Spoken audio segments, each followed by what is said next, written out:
But my balls keep telling me to let me just let me We're going to shed some light on the Brie Larson situation because there does seem to be seeing a lot of misconceptions on the both sides. What started this controversy? Now, the film got, was it almost 500 million?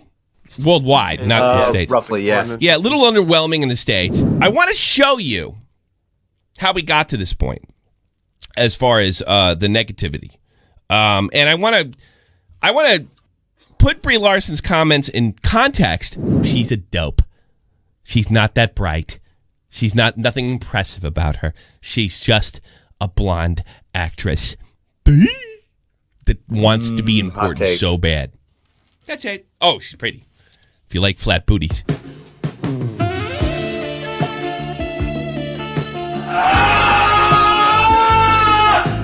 The controversy was deserved. You asked for it.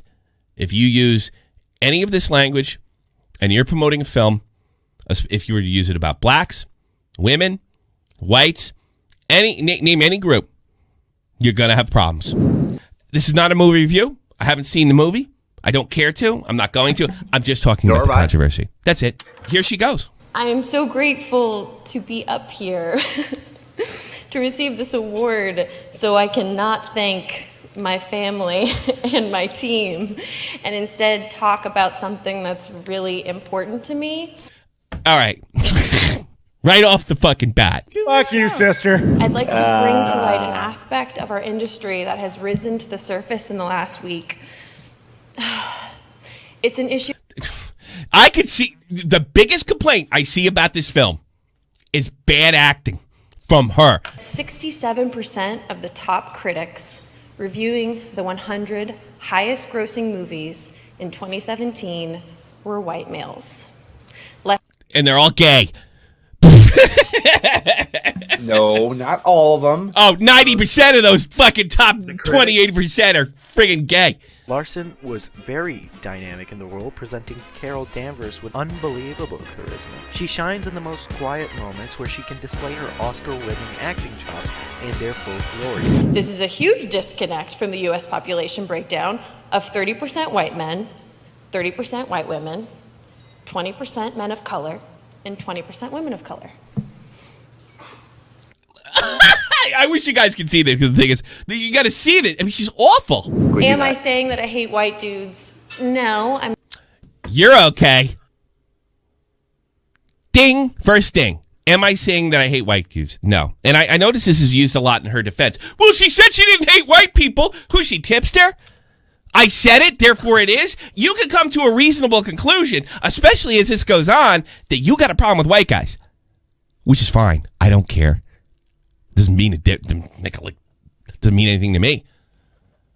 But it was enough to make sure I never pay for this film. Imagine if I said that on here. I'm not saying I hate gays, but I just wish they weren't reviewing my fucking movie. Another thing that I found pretty bad was the complete lack of style. Something that has become uncharacteristic. We are expanding to make films that better reflect the people that buy movie tickets, but they are not allowed enough chances to read public discourse on these films by the people that these films were made for.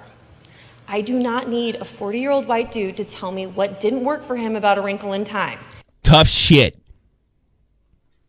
Tough shit. And didn't you just say that a good review can change the outcome? Didn't you just say that it might get more films bought? It sounds like you do need those white guys. A lot. And the only thing I can really defend her on this bigotry, right? The only thing I can really defend her on, for some reason, this got tied up with Captain Marvel. She hasn't said or uttered a word, in fairness to her, about Captain Marvel. But she hurt the film. Remember, the domestic opening was good. Not fucking Marvel awesome. It was not Marvel awesome. It was good domestically. And Europe, it did better. A lot more left-leaning, not a surprise. What the fuck? Now, I might see that, knowing she's a damn face of a Marvel franchise, say, you know what, fuck this lady. I'm in my 40s. I'm white. And I remember being on with Tobes and saying, I want to give this movie a chance. And I remember Tobes said, she's big SJW, you'd hate her. Well, as long as she keeps it off the field. Well, she put it on the field. This was in June. And this carried all the way to opening. Here's the story with Brie Larson at the end of the day. This was unnecessary. You are a privileged person simply by being born in North America with this opportunity. You are privileged with DNA, being attractive, and it's just not enough. And somebody going on and on, it just looks so disingenuous, and it just makes people think. I mean, I can't see in your heart, but it's pretty reasonable to come away with the opinion that you got a problem with white guys. And most of the white guys you have a problem with in that industry are probably gay. I'm not gay no more. I am delivered. I don't like men no more.